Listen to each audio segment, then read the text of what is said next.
Good morning and welcome to Djuma Private Game Reserve. My name is Brent Smith. This is Safari Live. I have Andrew Francis on camera with me.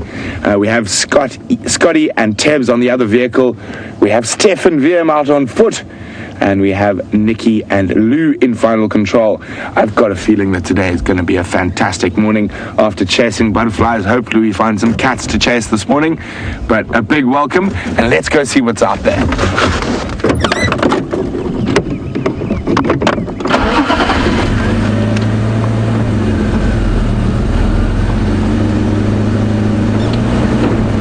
I think the butterfly challenge continues. I noticed the other presenters are not taking it as seriously as me. I think I'm up to 11 species so far. We'll see if we can add a few more to that today. The butterfly from yesterday's sunset safari that wasn't in the book has been sent off to the head of the, what's the correct word for this? Entomology department at the University of the Witwatersrand, which is the biggest entomology department in South Africa, and hopefully we'll get an idea on that sometime during the day today.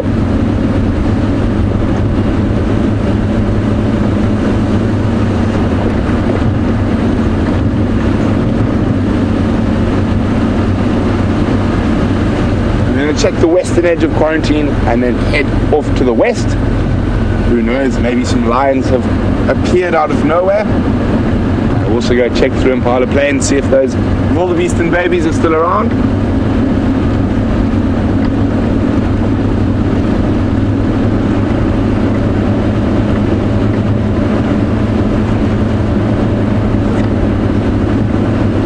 It's a nippy 17 degrees, 63 Fahrenheit, but with the cloud breaking up as it is, I've got a feeling it's going to be a scorcher today. And that's probably good. Our swimming pool has not had enough use in the last few days.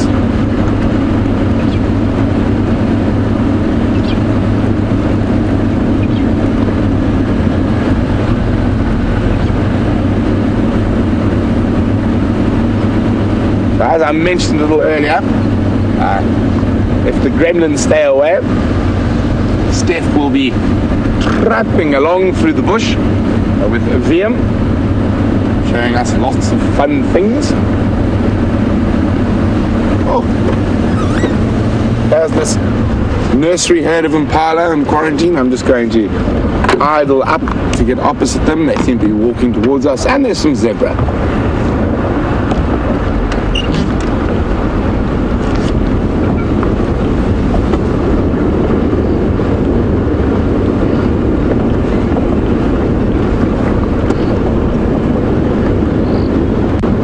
It is wonderful this time of the year. We had Wiem and I had a few nights ago, we had the baby impala all playing, and then last night Tebs and I had the baby wildebeest playing with some impala.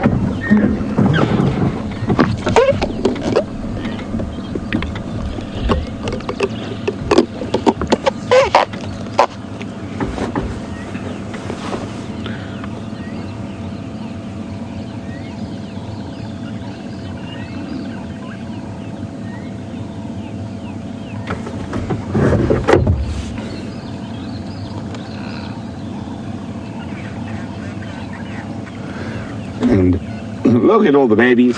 So quite often you'll find the baby impala, when not with moms and not suckling, will form these little nursery groups full of babies. And you can see how alert they are already at this young age. That's quite a brave one going off to the left. You don't want to be first, my friend. Karula will find you.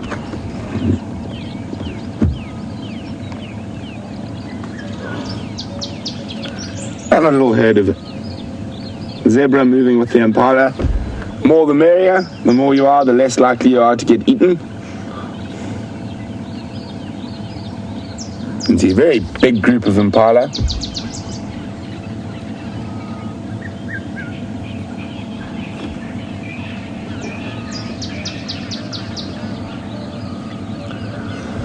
Very, very still, almost zero wind.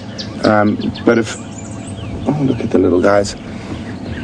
Unfortunately, some of my senses aren't operating at full, and neither are Andrew's. We can't tell you what it smells like because we can't smell. But a very still morning. I think it's going to clear nicely, and when we're finished looking at these wonderful impala, I'm going to get Andrew to show you a bit of the cloud.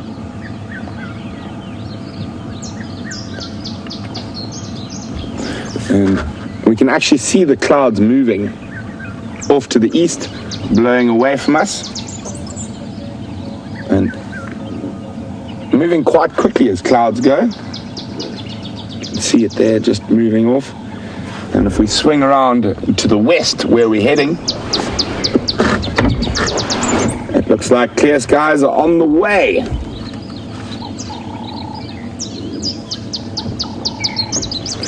Now, as wonderful as the clouds in the Impala are, I got a hankering for something a bit bigger, or a bit more full of teeth and claws, or full of scales. And when I say scales, I don't mean reptiles, I mean butterflies. Butterflies' wings are made up of scales. So while we do that, let's go say good morrow to Scott.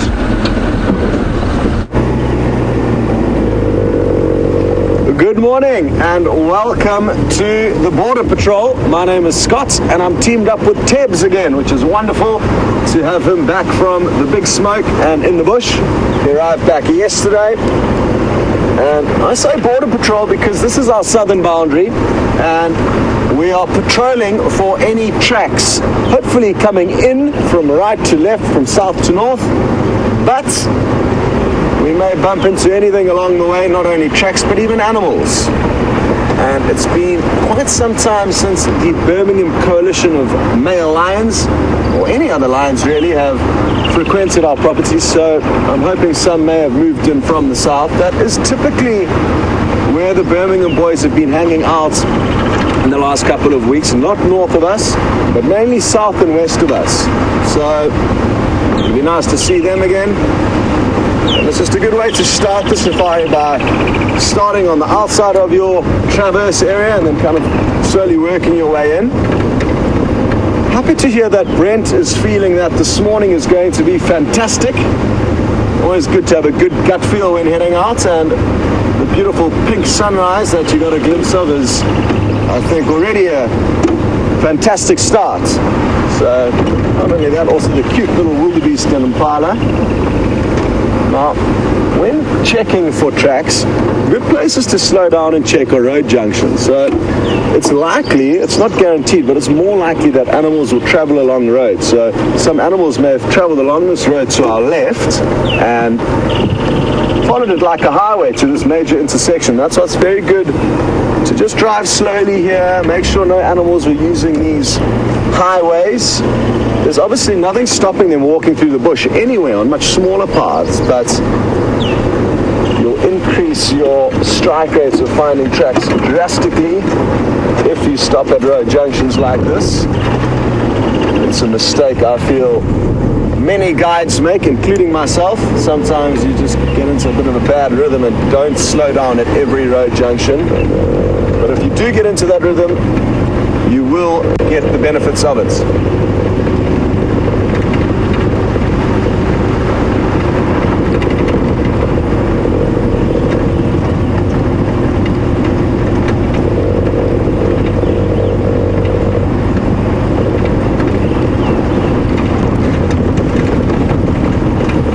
Hello to Gail in Calgary. Very, very happy to hear you are going to be coming here in September.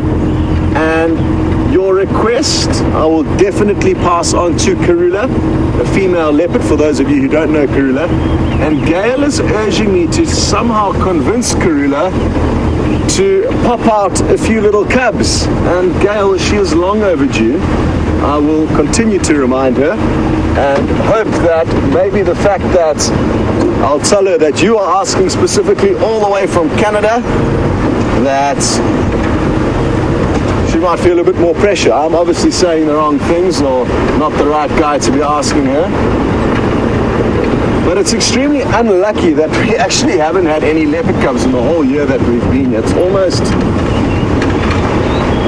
yeah, it's a very unfortunate scenario that we face ourselves in. We're basically surrounded by leopard cubs at the moment, but just none on our property. But that is life, I guess, and I feel that whenever we may be feeling left out, or other better sightings or better things may be happening around us, it's just a matter of time until the tables turn and all the action starts unfolding here. So we just need to be patient, and we will get lucky eventually. But I hear you, Gail. The sooner the better.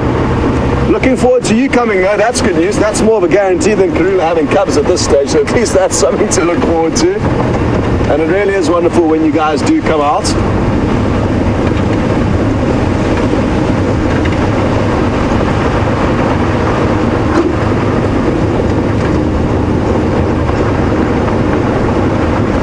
Now we've got another safari goer who's interested in some other cubs, and that is lion cubs, and not when you'll see any or when you'll get to spend some time with them, but more importantly, when will lion cubs start hunting? And that question was sent through from Josh in Missouri. And Josh, lions and leopards and cheetahs and most predators will start hunting instinctively from a very young age. If a small little lizard runs past, or even a butterfly comes fluttering past, a leopard cub or a lion cub or a cheetah cub will be programmed automatically to run after it and chase it and bring it down. It may not know the skills in killing and those skills, but they will have that. There's another road junction we have to check for quickly, Josh, sorry. Nothing here. All good. So yeah, instinctively they'll start hunting from just a few months of age, when they get left alone by their mothers to go off hunting. And the youngest I've ever seen lion cubs actually contribute to making a kill, Josh, they were 8 months old, and there were 4 young cubs. I can't remember if they were male or female, but probably 50-50 or thereabout. Either way, regardless of their gender, they were 8 months old, and that's critical in this, because this is the main part of the question you were asking. And what happened is that the 4 little 8-month-old cubs got left behind, and it wasn't a kind of planned hunt. What happened was that the whole pride was sleeping. It was a pride of about 12, 8 adults and 4 cubs. And they were all sleeping in the afternoon, and then the adults heard something. It was very thick bush. The adults heard something and moved off. And we knew they were hunting, but we couldn't move the vehicles because the bush was simply too thick. We couldn't see what was going on, and we didn't want to interfere. So what we did was we just stayed with the 4 cubs that knew their job was to wait behind and let the parents go and do the work, get the next meal. After a couple of minutes, this herd of impala just came charging straight towards the vehicle where these 4 lion cubs were lying down, and 2 of the cubs managed to, like I said, instinctively just jump up and latch onto these impala. Now, an 8-month-old lion isn't bigger than a fully grown impala, and that's what they latched onto. And what happened was these 2 little cubs were just like dragging behind the impala, obviously slowing them down to a good degree, and the parents came in afterwards and found their cubs latched onto the prey that they were looking for. So they didn't successfully dispatch the prey, but they certainly slowed it down to a point where the adults would come and take over, job done. So that was a huge surprise for me, 8 months of age. Never thought that would have happened, but it does just prove testament to the fact that even without any training, these animals can hunt. That's important to remember.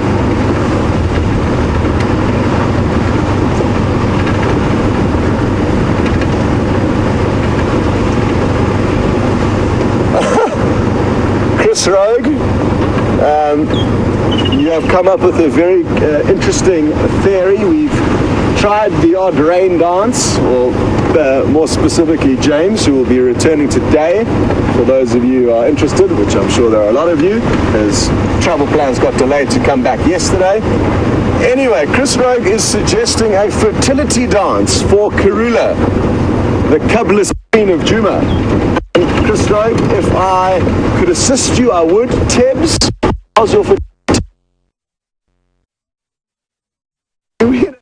For James to get back, and maybe we can, or you ask him. I wonder what it is though. On a more serious note, it could, I mean, it's likely that she's too, oh, the signal's badger. So let me get through this dip and we'll catch up with you guys on the other side.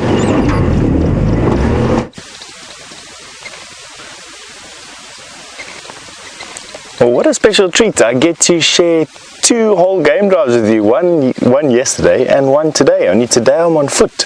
That's myself, Steph, and VM's on camera today. There we go. And we're proud to host the Bushwalk segment for today's show for you. Now, VM and I have decided that we are just going to be walking down the road, walking from camp today, and we're going to go and visit the Mulwati drainage line on the southern side of Gowrie Dam today. There are some very, very interesting things inside there to show you, and on the way we managed to see this little halo of freshly cut grass around a hole in the ground, and these are so important at this time of the year. This grass has obviously been cut. It's been sawn off quite close to where the grass actually comes out of the ground, and it's been cut with almost surgical precision. You can see there against my finger that's been cut, and these are being cut by what is called a harvester termite. Now, you would have noticed on the drive with the other presenters, you would have seen that these huge termite mounds that we have over here, they're some of the biggest in the world.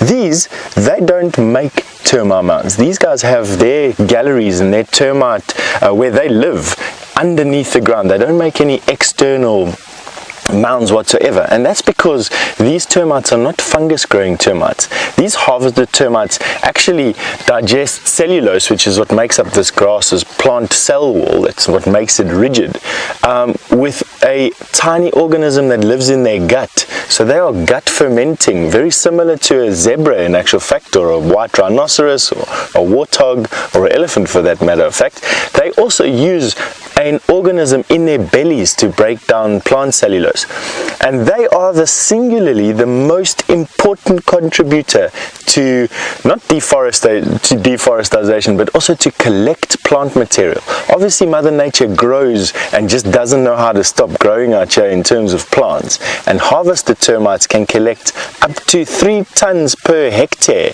of grass, and this is what they do. They collect 3 tons per hectare in some area. I mean, that's an enormous amount of weight in grass. They take it underground, they eat it, and the protozoan in their tummies break down cellulose, and then they get to, here comes a harvested termite back now. This is one here.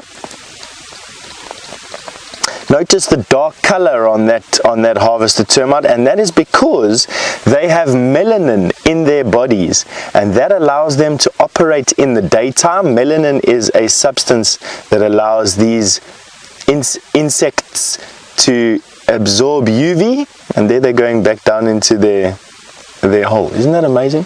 All right, we're going to carry on with our walk, and I'm sure that you're going to be joining us in a second. I'm not quite sure who we're linking to right now. I've actually forgotten, you know, I got quite excited with these harvested termites over here.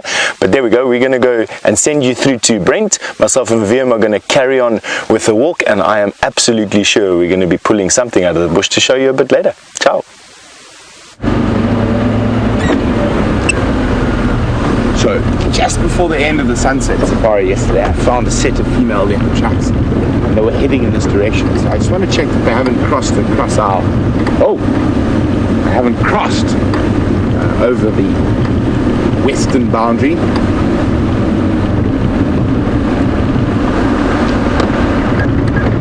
You hear noise and static. I've got my Arathusa game drive on, and it's not in my ear. I've got my Djuma game drive in my ear. Arathusa out in the open. there goes a flock of wattled starlings. Go, Andrew, quickly, come on, Andrew, be faster. There we go. Oh, there we go. Well done, Andrew. I've got to keep these cameramen in check. Butterflies and birds at distance. And there goes a flock of wattled starlings.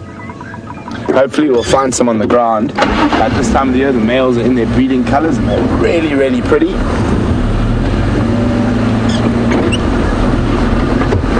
So this is the spot.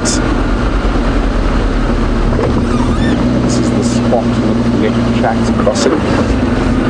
And while we do that, on the topic of those wattled starlings, so during the winter months, outside of the breeding season, those wattled male starlings that have got those wonderful wattles on them and that bright yellow and black actually look almost exactly the same as the females. Those colors will disappear and the wattles will fall off. So very, very interesting. There's very few birds that go through that complete metamorphosis.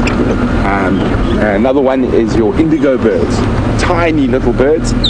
I'm sorry, not your indigo birds, your bishops. And they change color completely.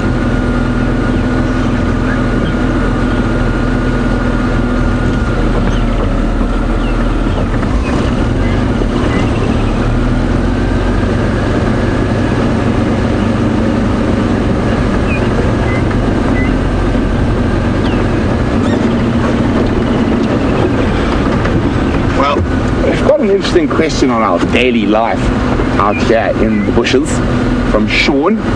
Good morrow to you, Sean. When I say good morning, what's the time now, Andrew?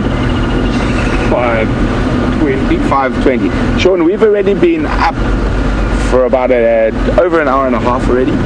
We generally wake up around 3:45 in the morning and head through, have coffee at around 4:15. We get on the vehicles at 4:30 to make sure signal's going and to beat cameramen like Andrew with the whip because they're a bit slow in the morning. And so we're out on the vehicles from about 4:30 and obviously we go live at 5. So Sean's question was, what time do you get up as a guide for the safaris in the morning?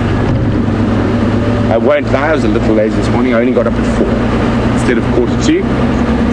That's because I showered before I went to bed last night, so I could have that extra 15 minutes of sleep. I'm lucky, I'm one of those annoying people. As soon as my feet hit the ground, I'm awake and ready to go. Others need a few cups of coffee. But generally, if you were working in a lodge, you would probably be up a little bit later because they don't obviously have to check vehicles and cameras and things. So probably say get up at probably 4:30 if you're working in the lodge, and you'd be on the deck to greet your guests at 5 for coffee, and then head out probably about 5:15. Unless you were one of my guests when I was guiding, and I used to run a tight ship, and I often used to make my guests go out 4:30, especially at this time of the year. Sun's up or it's light, you can see tracks, and I was very lucky. I had a very, very cool tracker that I worked with, and he also preferred to be out earlier.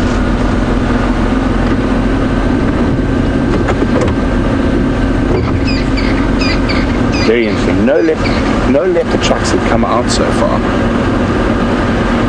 So maybe she snuck onto Impala plains. Let's go have a look.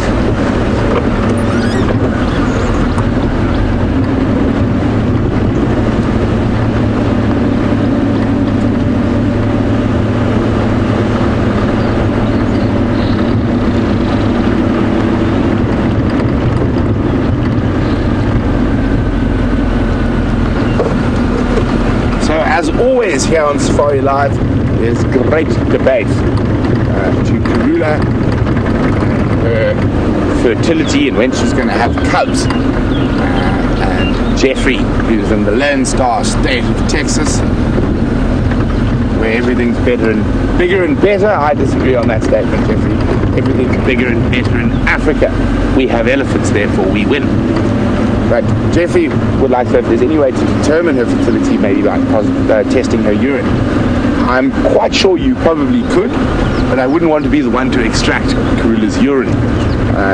You could probably, following her, get a urine sample from a scent mark.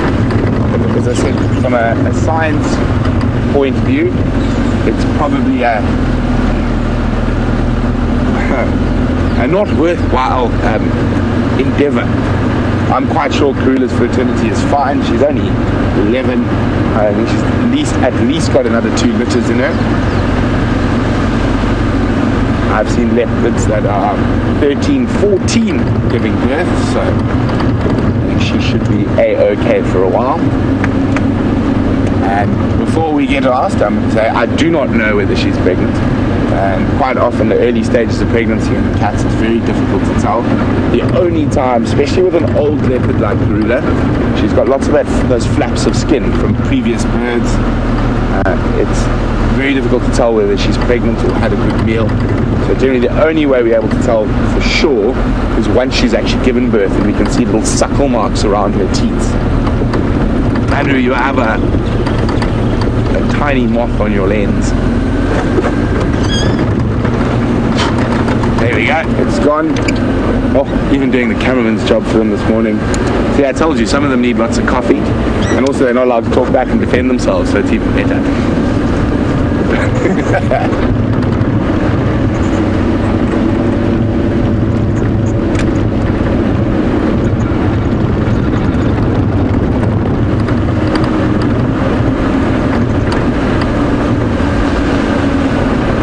So as most of our regular viewers know, wild dogs make my heart go boom diddy boom diddy boom, and also make my foot get very heavy and we sort of start moving like this. And Mary Beth is wondering, where are the wild dogs? We haven't seen them.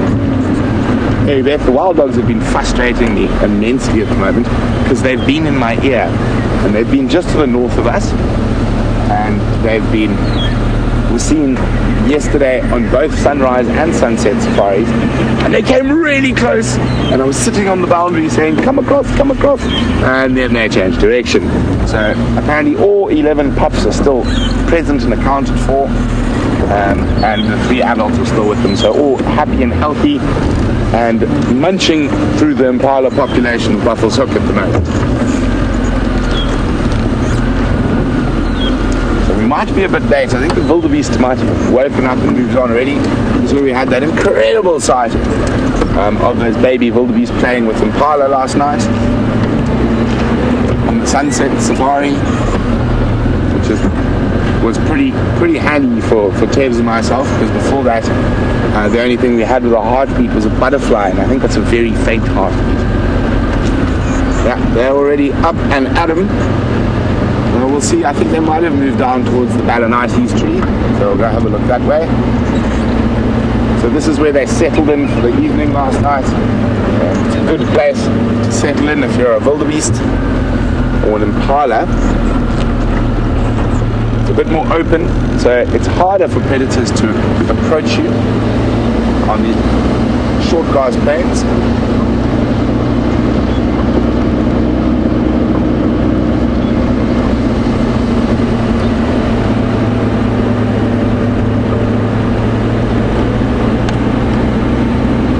Go forward for another minute or two, see if we can spot wildies. Their tracks are heading in this direction.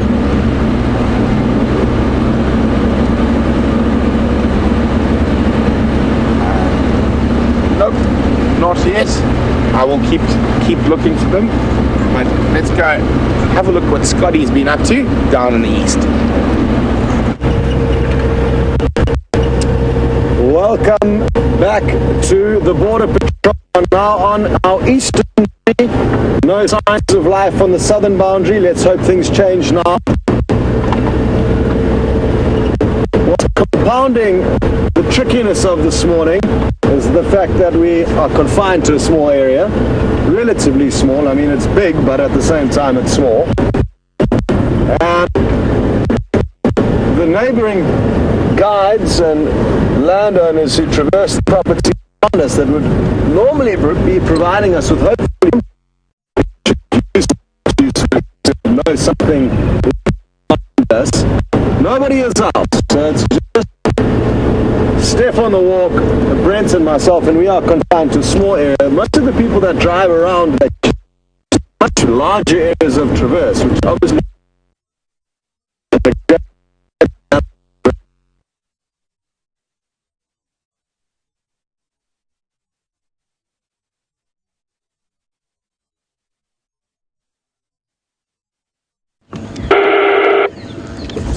Guys, we found one of the most rare birds. There it is. Andrew's just getting a safety there. We came around the corner. Unfortunately, we disturbed them and they flew off. There was a flock of 3 ground hornbills. There were very few, less than 200 breeding pairs left in the whole of Southern Africa, or South Africa, sorry. So the fact that there are 3 out is very good news. And they have a very interesting social structure. Oh, it's going. Oh, beautiful, huge birds, absolutely huge. About the same size as a turkey, but much heavier built. So I just need to listen to the Arathusa radio for a second, see if there are any updates. We wait with bated breath and are returned with silence. Therefore, there's nothing happening on Arathusa. I will turn that off for now so we don't have to listen to all the and carry on. So as I was saying about ground hornbills, they have one of the most interesting sort of social dynamics for a bird. Generally with most birds, social dynamics are quite a simple thing. But being so long-lived, they flew off in that direction. Andrew's showing me there now. Andrew's just being kind so I don't look like a spaz while I'm looking through my bird book to try to find you a picture in case you didn't see it too nicely. Of course, now I'm feeling the pressure. And in the bird book I know very well, I'm like, oh, just like the hornbills. There they are. So, as I said, very, very unique social structure in birds. Okay.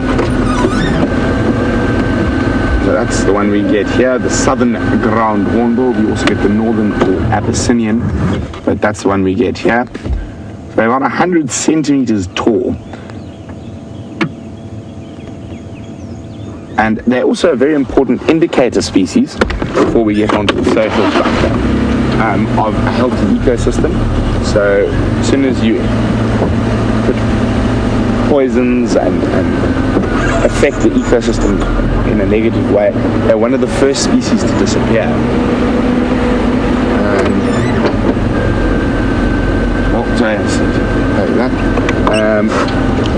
So they're very long-lived. They live can live up to about 60 years. And what happens is they have an alpha pair, so male and female, and the young will generally stay, not always, but generally stay with the alpha pair. So even if you're an adult female, you will stay, and sometimes you'll stay within the same little flock for up to 20 years before you're able to breed. And sort of, it's a matriarchal pass on. So the oldest daughter will then take over from the female, the mother. But being so long-lived, you often find that you only have that one female in an area, and they have quite a big home range, will be breeding. So we've seen one male wandering around, and it's very unusual. We saw 3 that took off. Unfortunately, we could only put 1 on camera. So what that would probably consist of at this time of the year is a male and possibly 2 female offspring that are feeding or collecting food to feed the female who's in a nest. So like hornbills, they have those static nests. They also like to use the same nests over and over. And any slight change in the climate around those nests will cause them to abandon the nest. And they like hollow trees, and being so big, there are not actually that many hollow trees that can take an adult ground hornbill. The males do disperse, but also there's a very high mortality rate in their first year of birth, about 80%. So they are actually making a comeback with the new laws in terms of what pesticides you can use. Obviously, they feed a lot on large insects, rodents, and things like that. So poisoning is one of the biggest issues that faces them.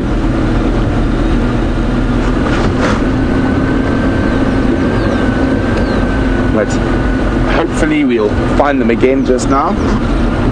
But while we meander through the south and western areas of Djuma Private Game Reserve, let's go see what Steph's up to, tramping around in the bush.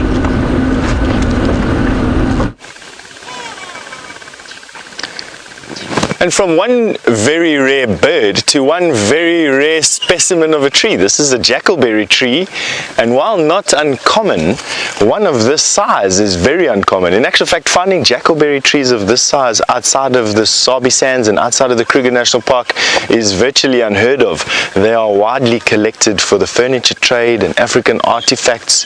Those big dark wooden hippos that you find next to the road here so often are made from this tree. But that's not really what I wanted to talk about with you. What I really wanted to show you was the fact that this is just a massive specimen of a jackalberry tree, and from this side of the tree looks 100% healthy. It's got these huge buttresses. This is a buttress. This is what the tree uses to stabilize itself when they get really big, and you can see even if I put my arm around this tree I don't even get halfway around. But all is not what it seems with this tree, to be quite honest. As Via moves around over there, he's going to show you that this tree is sick. It's caught a fungal infection, and usually what happens is there's a branch will break off and some fungus will get into the tree, into the heartwood of the tree through the bark, and will cause rot. And this tree is unfortunately going to be blown over at some point. Have a look at that. More than half the tree is completely rotten. But what that does do is it allows for life to actually thrive. The wood that you're looking at the moment is softened by the fungus, and it allows insects to come and bore inside of it, your shot hole borers and your boring beetles and the larvae of those beetles. And that in turn creates the most amazing little micro ecosystems for things. Just have a look here at what we found. This is a And what that's telling me is that there's a snake of some sort, I'm not quite sure what snake this is, that's busy living inside of these holes, or at least foraging inside of these holes for beetle larvae, which are quite nutritious, to be quite honest with you, and is positively a good tree to hang around at, so that he could get bigger or she could get bigger and shed her skin as she gets a bit too big for her current one. That's what snakes do. Snakes don't stretch into their skin like we do.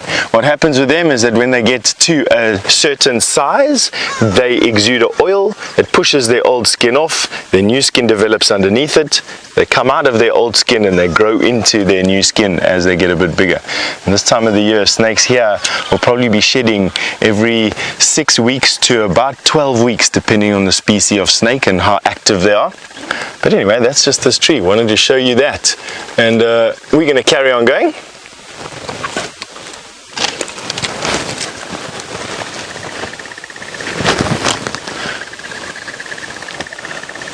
And just to let Chris Rogue know, Chris, I definitely got your message that Brent and I seem to be in a competition about some butterflies today, and that you would like me to concentrate on some butterflies on the walk. I'll absolutely start looking for some butterflies. Myself and VM has actually started to look for them. They this time of the day, while it's still relatively cool, they're quite easy to spot on walk because they're still sitting on the branches. So we'll keep our eye open for you, and I'll be glad to send you through. We are going to be going through to I've forgotten again. Gee whiz, can you believe it? My memory this morning, I don't know what it must have been for dinner that I've been having. It's definitely been a distraction for me today, but come along. Let's see, we are going to be going through to someone, I'm not too sure who, and we're going to be linking to Scott. So that's exactly who we're going to be going through to. So we're going to be linking through to Scott, and we'll catch up with you in a little bit, hopefully with a butterfly for you, Chris Rogue. Bye. So, what we are looking at here is a lion track. 3 lobes on the back pad, the palm essentially of the cats, and 1, 2, 3, 4 toes heading, as Tebs zooms out, towards the sun. And towards the sun means in an easterly direction. And when we are already on our eastern boundary, that means they have headed in the wrong direction. Terrible news, and that means that we will not be able to follow these tracks. But at least we got to find some. I mean, that was part of the mission this morning, to find lion tracks. That we did.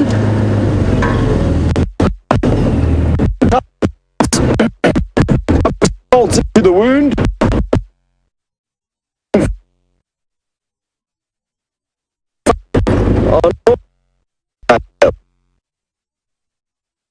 Andrew, very awkward because he hates the camera. Oh no, I need to undo things. How do I operate this machine? There, that one. There we go. Andrew turning on the visual rig. Say hello, Andrew. Hello, everybody. Now we're going to keep the camera on, and I'm going to zoom. Obviously you can see I'm not a camera operator, and I'm operating it from the wrong side. Let's get the focus. There we go. Oh, let's get into Andrew's nostril. There you go. Visual reality rig. So that actually takes a 360 degree view that at a later stage we can look at on the computer, and literally you can choose to look behind me, in front of me, wherever you are. Look at him panicking now that he's on camera. That's right, Shay, we'll take him off camera. He's panicking a little bit. Oh, there we go. Oh, now you got both of us. He's being very confused. He got very confused by that. He's giving me the evil eye now that he's behind the camera. But let's carry on. And so we were busy actually.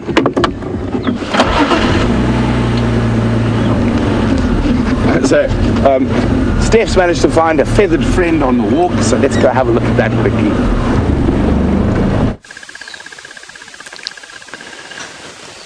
While we were walking through here, we just thought that we'd show you very quickly a Klaas's cuckoo.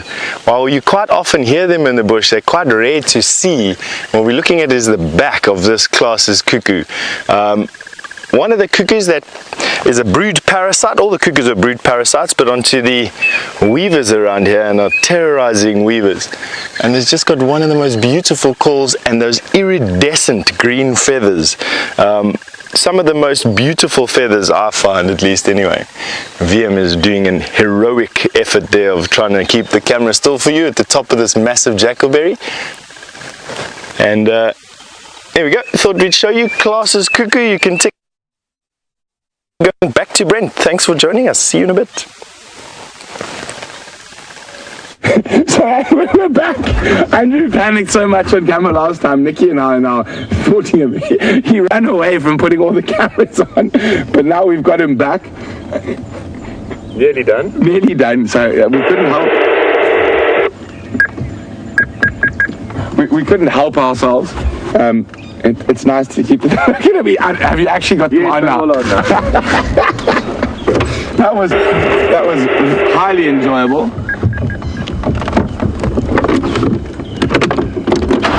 The cameramen like to catch us in compromising positions, so it's not often we get the same chance. There we go. And for the new viewers, that is Andrew Francis. He's third best photographer at Djuma. He's convinced he's the best, but we let him think that occasionally. But he is by far the best drone commander we have, and he can throw that drone around the sky like no other.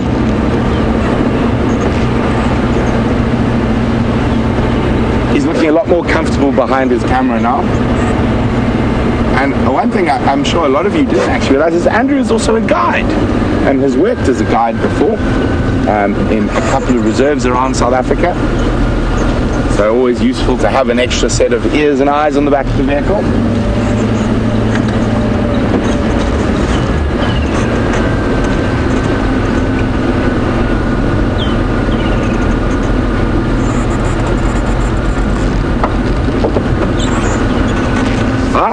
So it looks like some of the other presenters are taking my butterfly challenge seriously. Steph found a butterfly. Unfortunately, it escaped. It flew away. That reminds me, we need to start looking for butterflies. We're actually coming up onto an area that's very good for butterflies. And with a little bit of rain we've had a whole burst of wildflowers.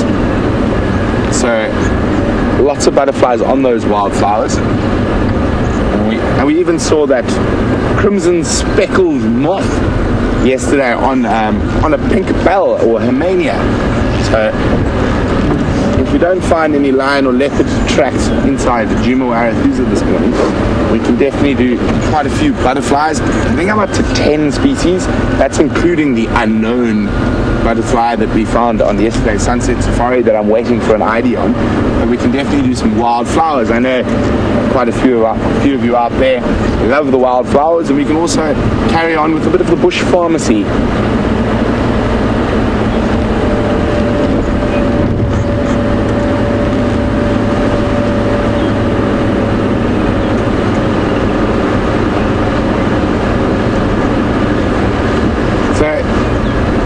Shell and Marla have commented on the fact that we managed to catch the effervescent Andrew Francis on camera today.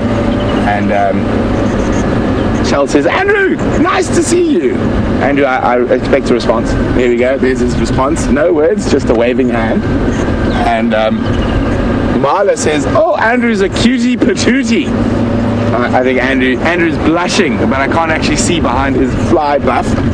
Cutie patootie. Oh, I've pulled my earpiece out. I'm finding this so enjoyable.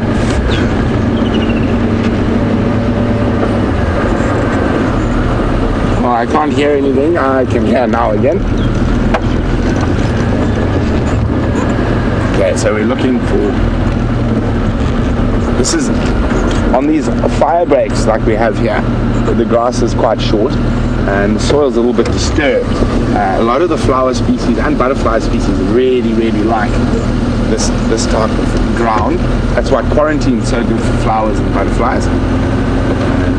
We will be checking carefully. I actually saw some of the first sesame flowers of the year, so I will be keeping a check out for those. There we go. I think there's a nice little flower. Ooh, and it's one. I can pretty much only tell you the family.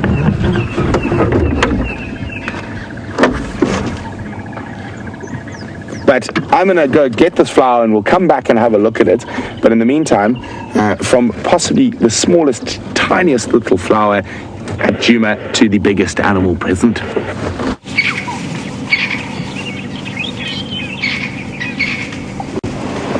Not the best views for... Oh, but now it's changing. Perfect timing. The Ellies here seem a little bit worked up, hustling through the bush. I'm not too sure why, but they seem like they've got a little bit of a spring in their step this morning.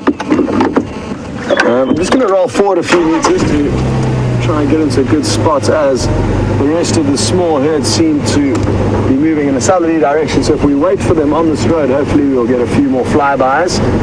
There's two youngsters that I've noticed playing with one another just up ahead here. So let's see if they don't continue. And what may happen is they might try to decide to play with us.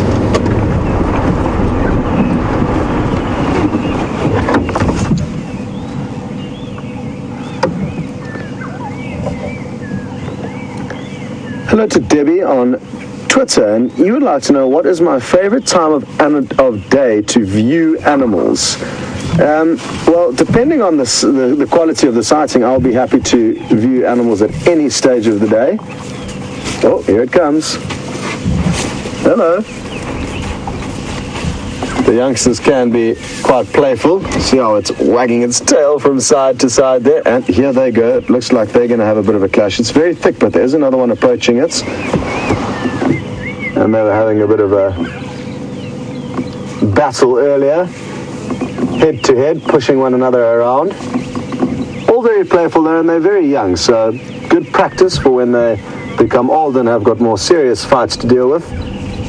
Look at the tail out. It's always a sign of an elephant that you should steer clear of or give space. I mean, in this case, again, like I said, they're youngsters, so we don't have to read too much into their body language, but it's very similar body language to what we would expect to see from an unhappy parent.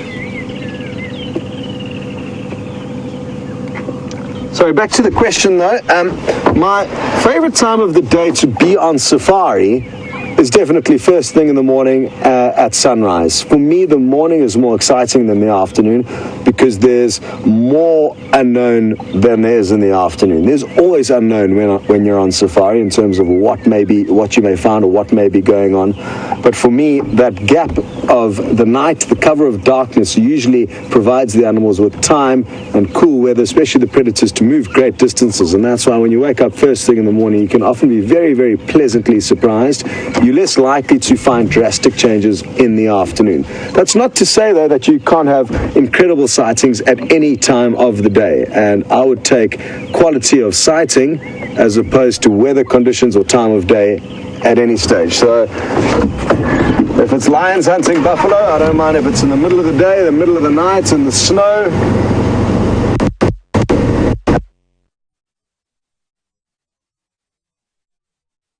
At any stage.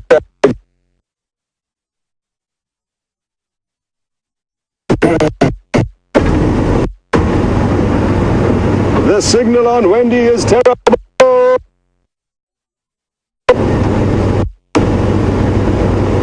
Anyway, hopefully the signal will improve and then I can continue chatting with you, Teresa.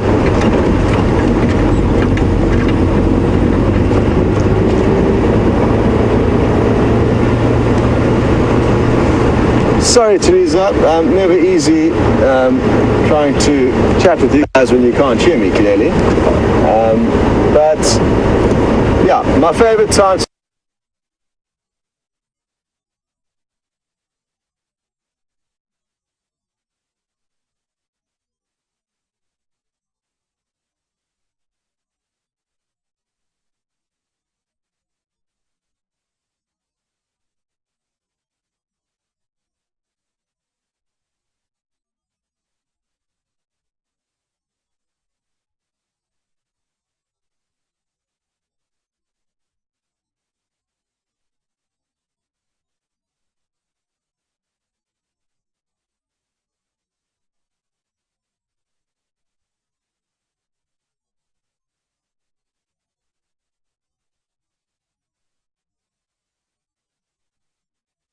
To go out on safari probably would be the morning, that is fair to say.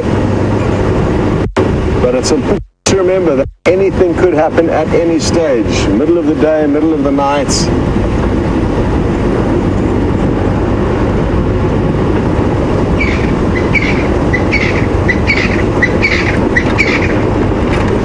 Oh, massive chocolate cake in the road. Look at that, freshly baked. Hard to believe that elephants are so skilled at cooking. Very well done, elephants. Thank you for leaving us a present in the road. Now they can bake a cake like that about flying out the oven.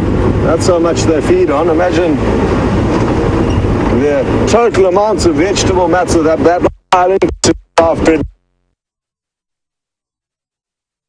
Incredible stuff.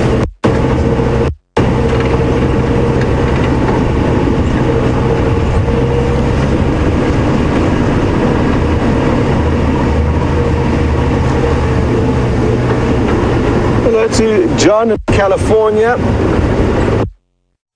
Sadly, John, we don't have any updates on the Junior.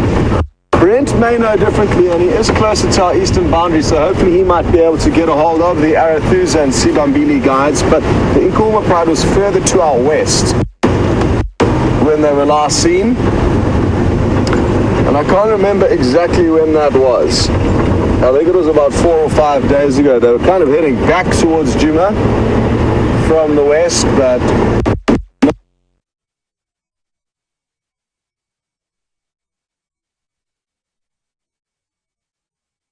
properties are all traversed quite a lot.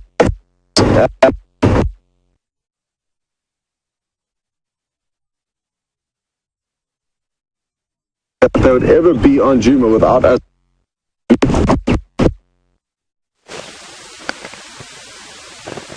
Right. I see Scott's signal is not playing with us. He's got some signal gremlins, which is okay because Wiem and I have been looking at a foraging party of trapjaw ant, and they have to be one of my favorite ants of all time. Viem's going to try and show you there.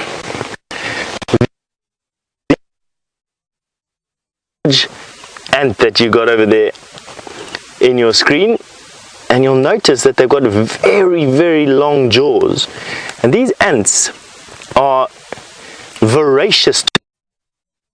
Those of you who joined us early this morning, you would have seen the harvested termites that we had in shot for you this morning. These guys are predators of harvested termites. They forage through the grass like you're watching at the moment, looking. Get to the termites, they have these massive jaws, these long jaws that they actually open to past, almost like a recurved bow, or a compound, sorry, not a recurved bow, a compound bow. They're on a fulcrum, and when it reaches past a certain point they lock, and as they touch the termite, these jaws smash closed, and they injure the termite so badly that the termite is stunned, quite often killed. And that for the ant is beneficial, because what it does mean is that the termite can't attack the ant. Termites have massive jaws as well. They've also defended by soldiers, and these ants don't want to be injured by that. So what you get is this mechanical movement, bashes closed with the jaws. And let's see if we find them. We might have to stand up and go and have a look over here somewhere. Let me see if I can find them for you. We're going to try and find them for you. This foraging party has slowly moved on. It consisted of about 6 or 7 individuals working a termite colony here. It's amazing how these guys just disappear into the bush. You know, I look for them as often as what I can, and now, here's one here. Now let's see if we can show you. Here we go, they're all walking through here.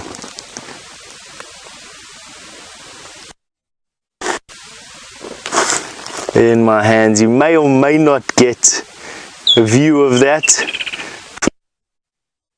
Look at them a bit later. There's a lot of information. A lot of information.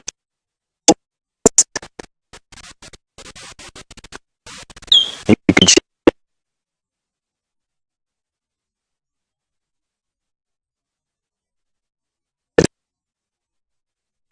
pictures, but for now we're going to be sending you through to Brent. I'm sure he's got something really exciting to show you, and we'll catch up with you in a little bit.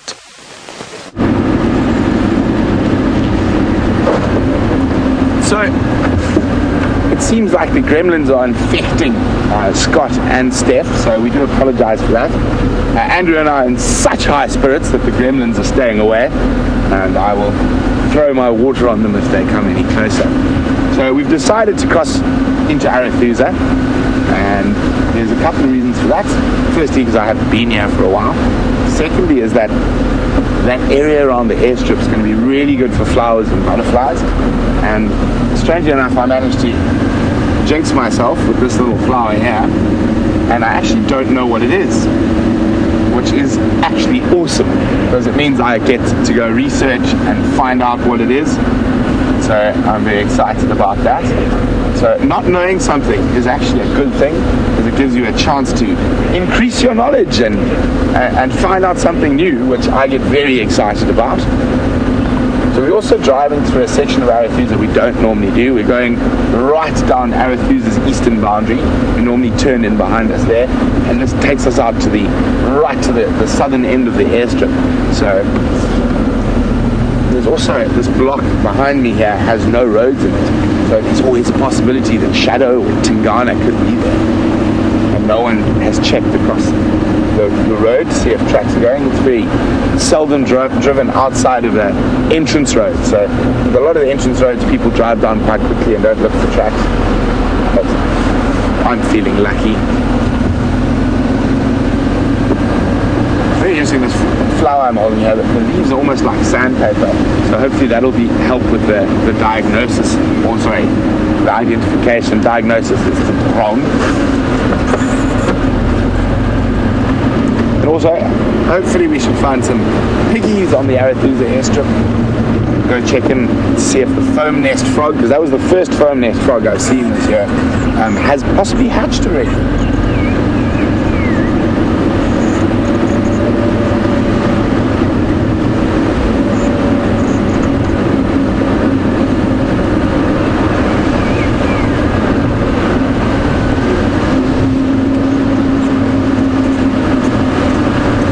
And the clouds have disappeared and the sun is bright and up. Time to put my hat on to avoid sunburn.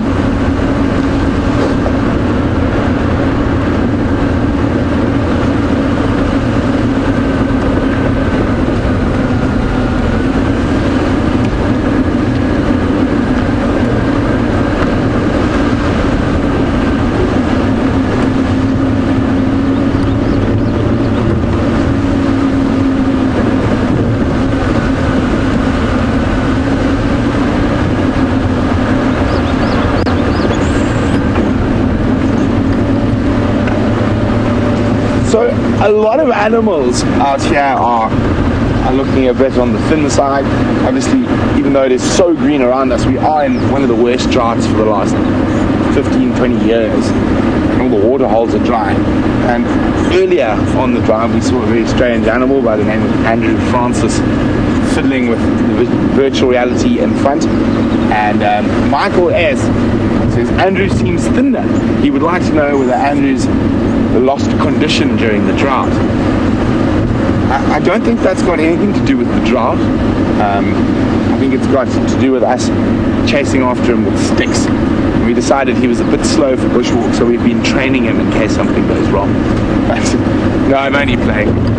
We're gonna go see Scotty, who's at Buffalo's Hook, and see what's happening there while we make our way towards the Arathusa airstrip.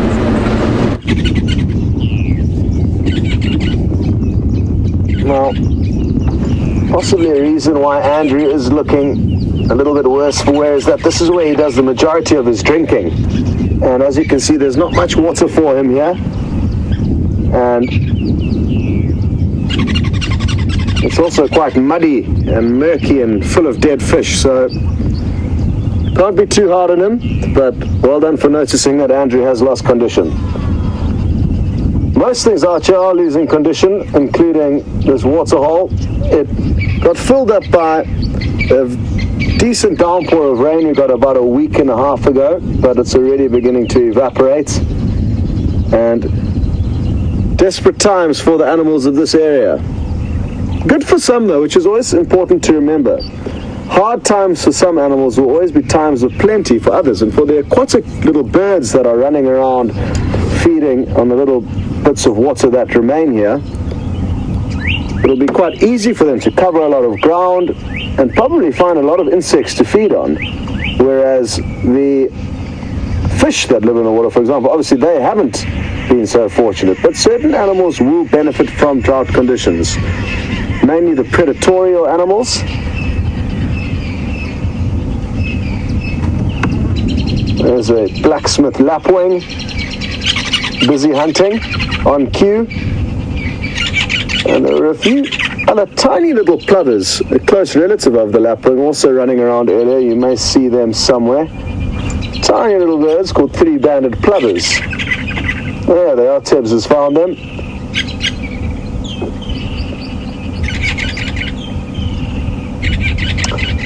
And as you can see, they're having a jolly good morning. Obviously they're minute and the zoom can only take us so far, so we can't see exactly how much fun they're having and exactly what they're feeding on.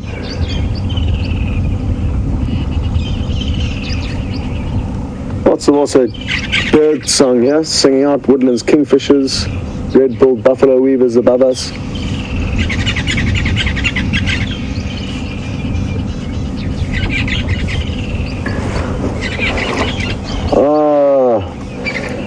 Now Julia in Houston has obviously been doing her homework, and she has asked whether we get any pitta birds here in the Sabi Sands, and sadly we don't get any of the pittas here. I've never seen a pitta in my life, but what I'm going to do is get out my little bird app and find one for you and to show everyone. They're incredibly pretty birds.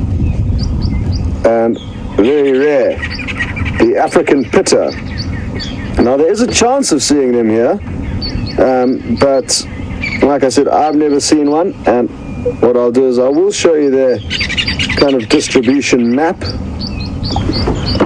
Oh, there's a little laughing dove. And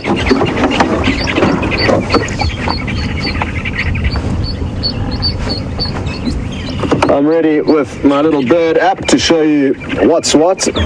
This is the African pitta. Very, very cool bird. I've never laid eyes on one. They are very secretive and often live in thick bush and move along the ground. And I'm just going to scroll through. You do get them along the whole eastern edge of South Africa. We are positioned about, let me find a little something to point with. There should be a little stick or something in here. There we go. Not really. We'll get there eventually. But basically, the whole eastern edge of South Africa does provide a potential home to the pittas. We are situated up over here.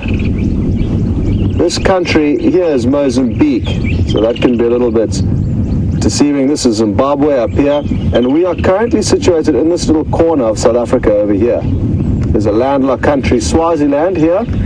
And this is where this intra-African migrant bird will be in our summer months. You can see over here the summer months are the main months that we will see them. And I'm just going to keep scrolling through to give you an idea of how pretty they are. Look at those colors. Absolutely awesome. So Julia and Houston, thank you very much for alerting us to the beautiful bird that is a pitta. They used to be called an Angolan pitta. Now the African pitta. There's a chance we could bump into one. I've never heard of anyone seeing one in the Sabi Sands, though. It'll be interesting to hear if Brent has seen one before in his intrepid travels, or even Steph, but there are not many people I know that have seen that bird. Julia, how on earth did you find out about the pitta? Please let us know. Now, we're going to continue moving, and because the signal on Wendy is so poor this morning, you will probably lose our signal, but before that happens, I'm guessing Nikki will send you across to either Steph or Brent.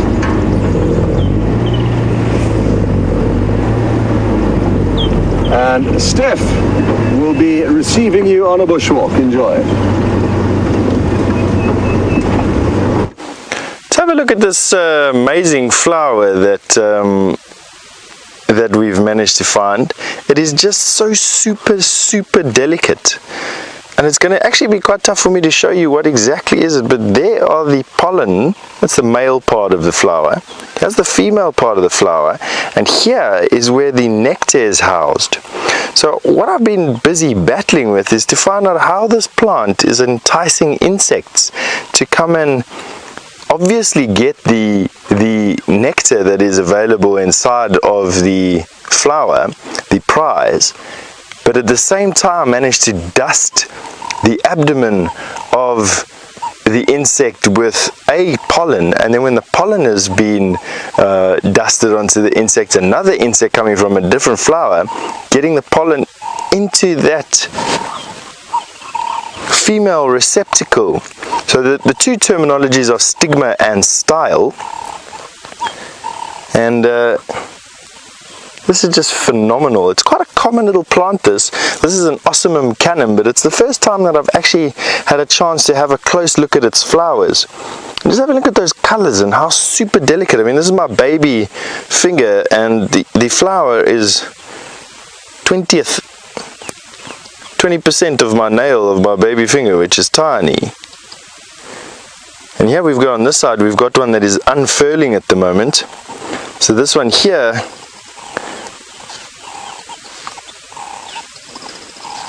is coming up. Any of you have any idea as to what could possibly be pollinating this? It's obviously a flying insect of some sort. The insect is being enticed to the gift, or the pollen on the flower here would come in and get dusted, would fly in and get dusted by the pollen. As you see the bottom of my finger getting dusted there by the pollen. getting dusted by the pollen, would then fly off and fly to another flower to come and get some more nectar, and would then touch the female part, as you can see there on the way in. Maybe that's exactly how it does it, is it offers the male parts first, and then the female part of the flower unfurls to that. So we've got all three stages. We've got opening, we have got male parts of the flower being ready, and we have got female parts of the flower being ready. And that's how plants avoid actually pollinating themselves, is that they offer up the male and the female parts of the flower at slightly different times, so that it's not pollinated by its own pollen, and that way avoids inbreeding. Even it's just a way to keep the genetic pool diverse and keep the plants quite strong. Now, I hear that you've been asking Scott about a pitta, and that Scott hasn't seen a pitta, and neither have I. The Angolan pitta is a very rare species of bird for us here in South Africa to see. I'm actually not sure that anybody that I know has actually seen one. I'm sure if you go and look somewhere you'll find it. South Africa is home to some very, very exclusive birding spots, and at these birding spots you get these most amazing bird guides that have come to know these animals intimately, and quite often, even in the areas that you're from, you'll be able to find rare bird spots and find a specialist in that area that can go and take you to show you these rare birds, and in so doing help expose you to the natural environment and little flowers like this that are a puzzle for me. I'm going to put this guy back. He had two ants, and the ants are now going to be going back to the plant that they came from, and obviously carrying on, and we're going to carry on looking for some more interesting stuff.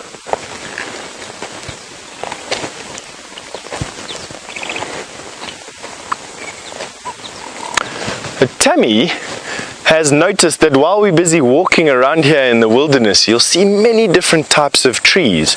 And firstly, good morning, Tammy, and secondly, they can be quite overwhelming, but you can get to know them. In the Kruger National Park, as far as I understand, there are about 260, well, not in the Kruger Park, sorry, in the Sabi Sands, 260 to 270 species of trees. That's not including grasses and shrubs.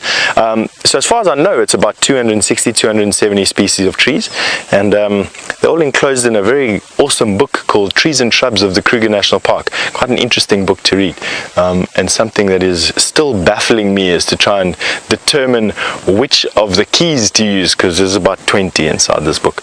But anyway, we're going to go back to Brent. He's got something exciting to show you. Viam and I are going to carry on making our way up onto the crest, and hopefully we get something to show you in a little bit.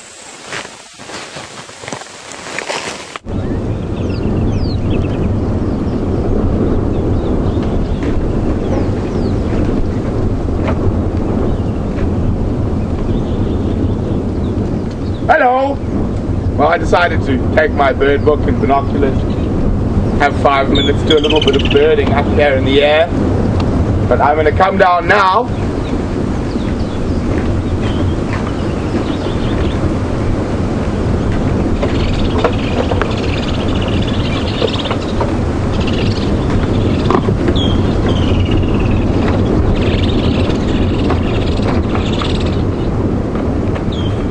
I'm very disappointed no one had coffee and cookies waiting for me up there. It's very, very pleasant being up in the air looking for birds. Also, nice high vantage point to look for cats, possibly. Unfortunately, no cats, but lots of birds. I'm going to go have a look at some of them I spotted from up there now.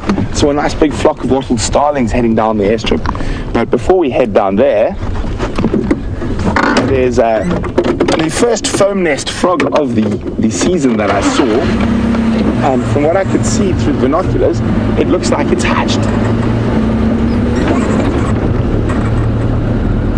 And Andrew was trying to convince me to climb up the tree to look at it. Unfortunately for Andrew, I know that particular knobthorn is very dead. And if I happen to, I think, even ascend the main branch, I would end up in the water, which would make Andrew very happy, but me not so much. It's going to be better from the opposite side. So they're very interesting. We can see a foam nest that's hatched and a new foam nest as well.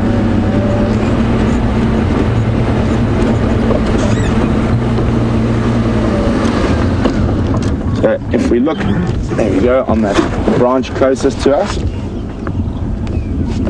Okay, so there we go. On the left-hand side, we have foam nest that's hatched, and you can see it's sort of gone quite a dirty brown and collapsed almost. So those tadpoles have already dropped into the water. And then on the right is a new foam nest. So the tadpoles will still be encased in that one. And a foam nest frog, or a grey tree frog, is another name for it. And they're very, very cool. And one of the more common frog species we get, and you often find them all around human habitation. And above we have some hatched foam nests that have been sharing their nesting site with red-billed buffalo weavers. And you can see the little buffalo weaver there. We have a particularly, I wouldn't say irritating, but the noise they make when they're mating is quite irritating. And every single day in the Jackalberry at the house where Jamie, myself, and Scott and Nikki live, next to the swimming pool, it seems to be lover's lane for red-billed buffalo weavers. And they are constantly making a noise in that particular tree.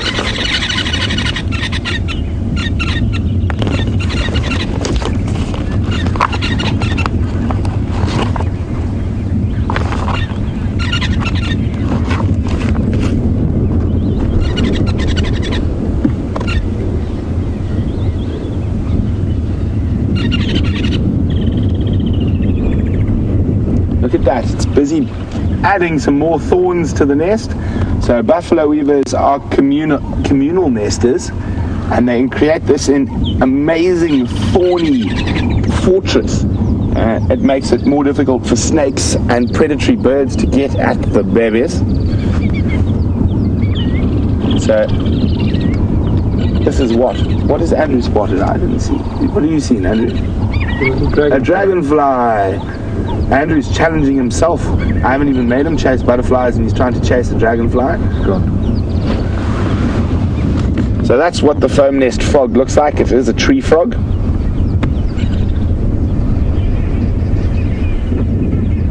There we go. And although we very seldom see them, that is what a tadpole looks like. So it's got to get to about this age before it will, the shadows, sorry, try find, there we go. Find it. That's about the age when they'll drop out of those nests into the water. Stenbok running, I'm not sure why. I think it's just running for the sake of running, but there were impala there earlier. Hello, little Stenbok. Little male. No, he looks like he's fine now. But while we continue on our mission, the wind's picked up, which is not good for butterflies, but we will still carry on looking for them. Andrew's again hunting for dragonflies. I forgot to bring my stick to keep him under control today. But I did see a flock of wattled starlings fly down towards the northwestern side of the airstrip, so we're going to go have a look there. But while we do that, we've got a question from Catherine in Melbourne. She says, thanks for the drives, guys. It's our pleasure. We love doing it. And so we're seeing if I can spot terrapin. Also these mud wallows when it's a bit warmer, probably it's a bit early now, really great for butterflies as they come to drink the moisture next to the pans. And oh, there's look at the wattle starlings. Quickly, Andrew, quick, faster, Andrew. There you go, another flock of wattled starlings flying over. Nice, Andrew, well done. Bit easier than a dragonfly. Where did they go? They're on the ground now. They're on the ground, that's what we're hoping for.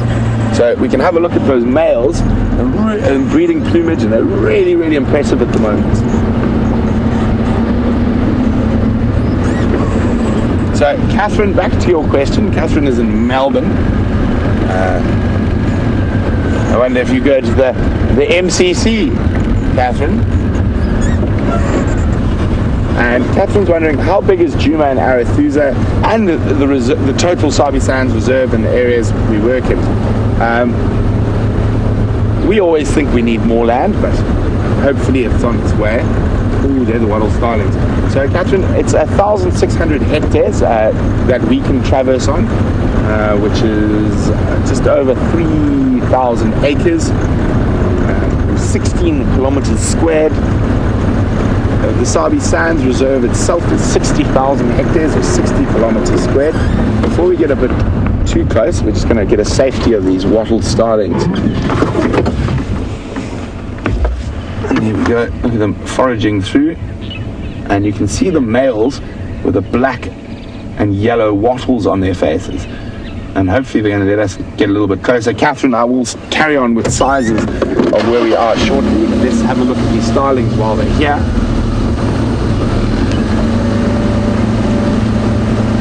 Don't fly away, look at starlings.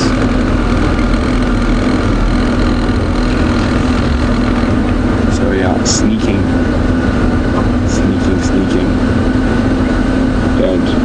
We should be close enough to get a nice view of one of the males.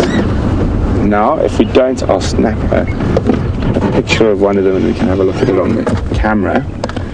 Here we go, but you can see that. There we go, you can see, look at that. So that black and yellow wattle, and the black is the wattle, it actually dangles below the male's neck there, disappears during the non-breeding season. And also, you don't see that many big flocks during the non-breeding season, but at this time of the year, I mean, we can get some monster flocks of them.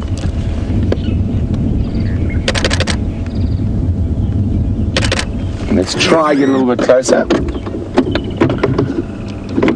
We will use diversionary tactics, pretend we're driving away from them, but slowly sneaking closer. Let's see if they fall for it like the ellies.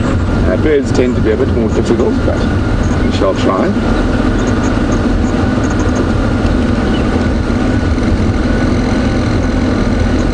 Andrew, you tell me. Oh no, they're being too cool for school. We might get them in the tree. That's easier because they're not hopping about so much.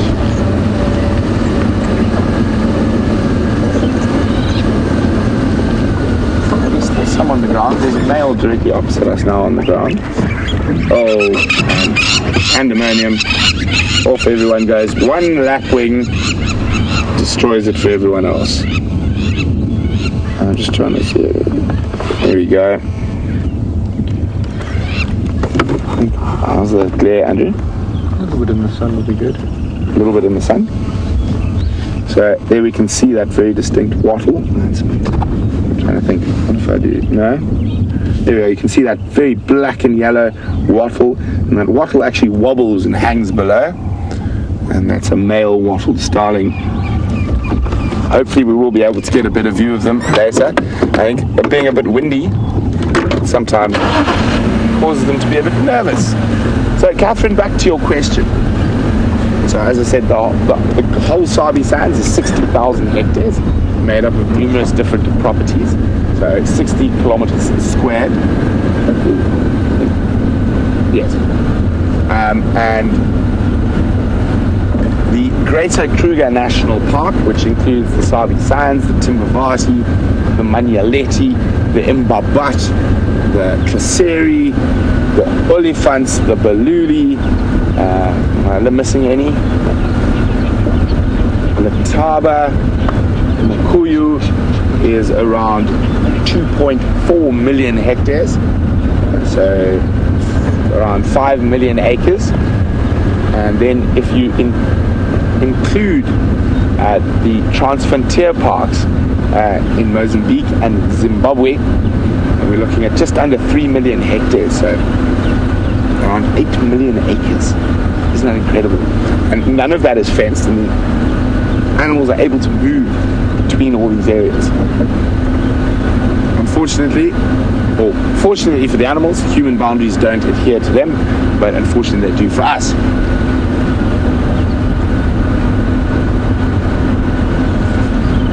And if we have a quick look over this vista here on the other side of the airstrip, I'm going to quote Hemingway, but I'm going to have to do a bleep quote because there's a bad word in it.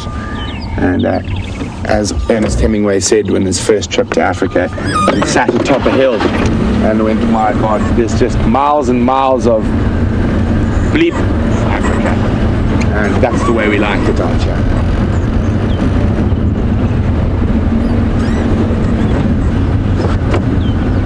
And one of my favorite books on Africa that is not a factual book is by Ernest Hemingway. It's called The Green Hills of Africa. An absolutely wonderful piece of literature.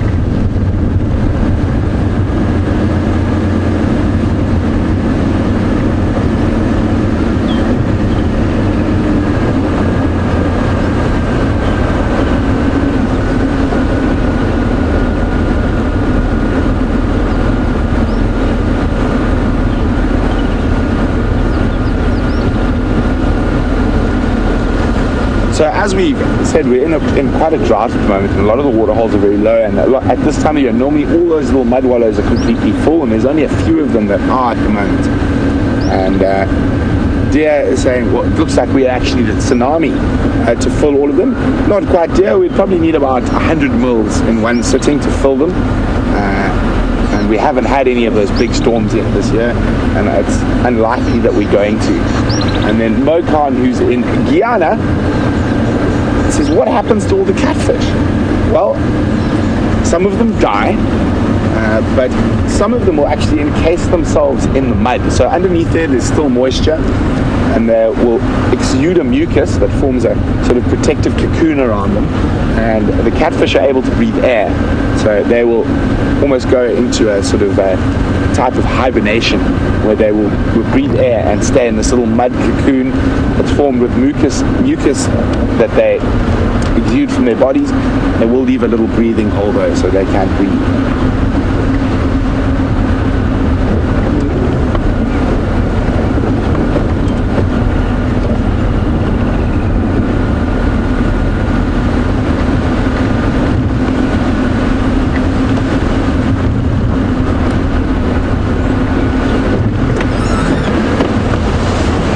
So, Mokan's also just said here's, Scott's already shown you a picture of the pitta in the book, so I won't do that again. We have two different species of pitta in Africa. The African pitta, which is the one more common, neither of them are common. And Steph and Scott haven't seen one, but I have. I was very lucky where I worked in Tanzania.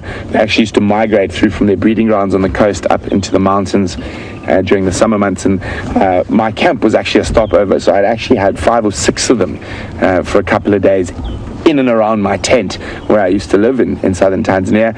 And then I saw the other pitta species, which is a green pitta, or maybe I will have to get the book out after all.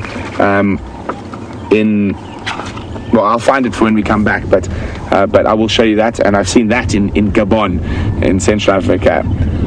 So apparently I'm allowed to show you. I have time. Let's have a look quickly. But they are incredibly beautiful birds, and strangely enough, a very, very good friend of mine who actually saw his first pitta in Zambia yesterday, and he put a video of it calling, and I will share that for those who want to have a look at a pitta. And of course, now I'm panicking again with the book. Unfortunately, fixing my book, I can't see the number because I've duct taped my book together, and it's just, there we go, covered the number. I'll get it now. There we go. I was in the right area. Thought I was. There we go. Green-breasted, that's the other one. So there we go. There's the African pitta. Really beautiful bird. So not only are they quite rare, but they're quite difficult to see because they sit inside thickets. And then the green-breasted pitta is the other pitta, and I'm fortunate that I've actually seen both pitta species in Africa. But speaking about rare birds, this is the one that plagues me. I've been looking for it before. It's called the African green, or a Grower's broadbill, and it only lives in a set of mountains on the border of Uganda and Congo. And I've been there twice looking for that bird and have not managed to succeed yet. But there's always next year.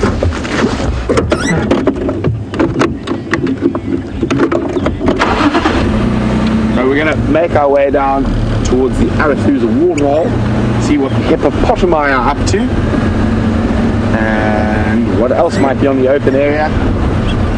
This wind is keeping the butterflies at bay. Hopefully as it gets a bit warmer, they'll get a bit more active.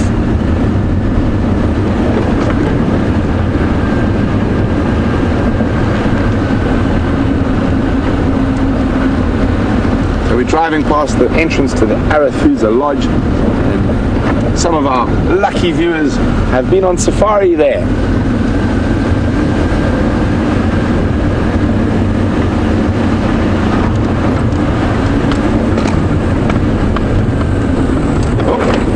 Sorry, Andrew. I always forget about these large bumps around Arathusa. Too busy scouring the bushveld for butterflies and leopards. We're about 30 seconds from arriving at the waterhole. So let's have a quick look what's happening there.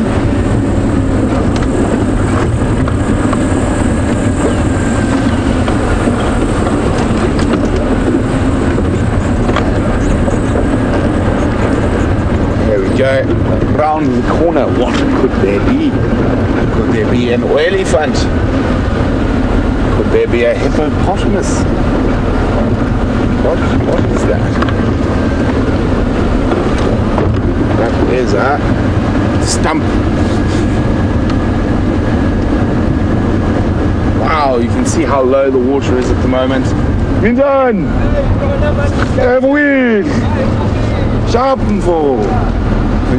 Morning greetings to the Arathusa Lodge staff who are busy prepping and preening and making the lodge beautiful for the guests while they're on game drive. But you can see how low the water is, and hiding in amongst the aquatic vegetation here are some hippos. That particular hippo is using the other's back as a rest. You can hear the lawnmower going behind us, so we're not going to spend too long here. But isn't that cute? And there's a little baby off to the right with mom. And look at that, just the nostril appearing out of the green morass. And they've obviously had a busy night foraging and now napping away. And you can see that used to be an island not that long ago, and it's now very much mainland country. So we're going to keep... Oh, what's it? Oh, Andrew's found another hippo with oxpeckers using it as a bar.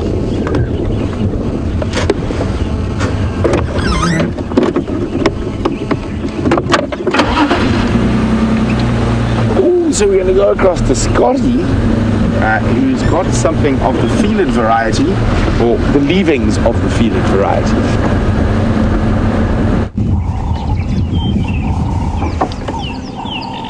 Now it's not very clear, and that's because the sun is quite high above us and not casting a shadow from the side. But over here, we have a leopard track. It's a male leopard track, the pad at the back that my finger's covering now, and then the toes in the front.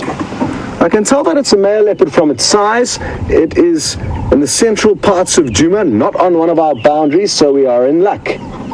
And now we need to start the process of following these footprints, which are heading straight up towards the quarantine clearings. We're probably about half a mile away from the quarantine clearings, and we are going to continue following the tracks of this male leopard, which is exciting stuff. Not sure who it could be. Either Tingana Mvula or possibly Kunyuma, a young male who frequents this area.